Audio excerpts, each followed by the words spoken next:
Okay, the history of the NSU Reading Clinic is quite interesting. It started before I arrived here at NSU. I got here in 2000. The Reading Clinic actually started in the 60s. I was around during that time up to about 1996. And in 1996, it kind of shut down for a few years. When I arrived in 2000, they asked me to take over the Reading Clinic, and it was defunct at that time.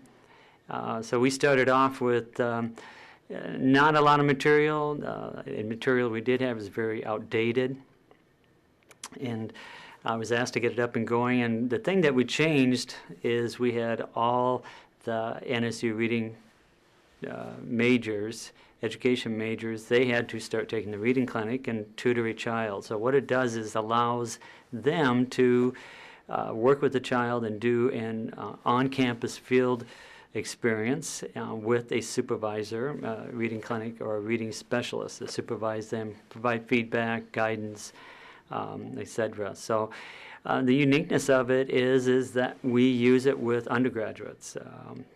People kind of told me it wouldn't work because most reading clinics around the country are used with graduate students.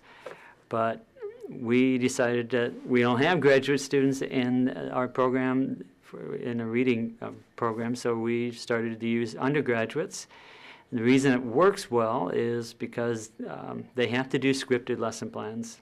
They have to have those scripted lesson plans submitted a couple days before they even do the tutoring, which I review, and they get approval on that.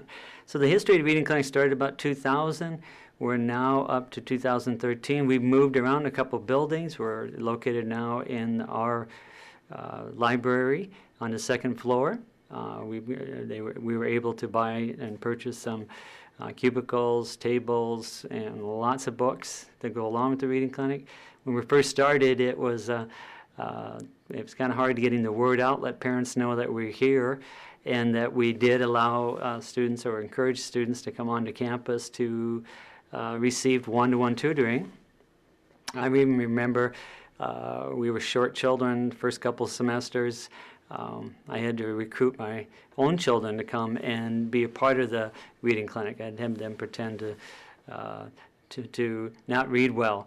But after that, we've been full each semester, and it has allowed us to work with a lot of children, and sometimes we have to turn children away. We just don't have enough room. So fortunately, the word of mouth from my parents has really helped us fill the Reading Clinic. So since 2000, we have we purchased a brand new library, set of books to go with our Reading Clinic, new tables, new cubicles, and moved it over into the library. So we've updated it, and all of our special ed majors now and all our elementary majors must go through the Reading Clinic, some of them twice if they're special ed, so they get 2 experiences, one working with an adolescent, and one time they get to work with an elementary student. So that's the history of our Reading Clinic, and we hope to continue to grow.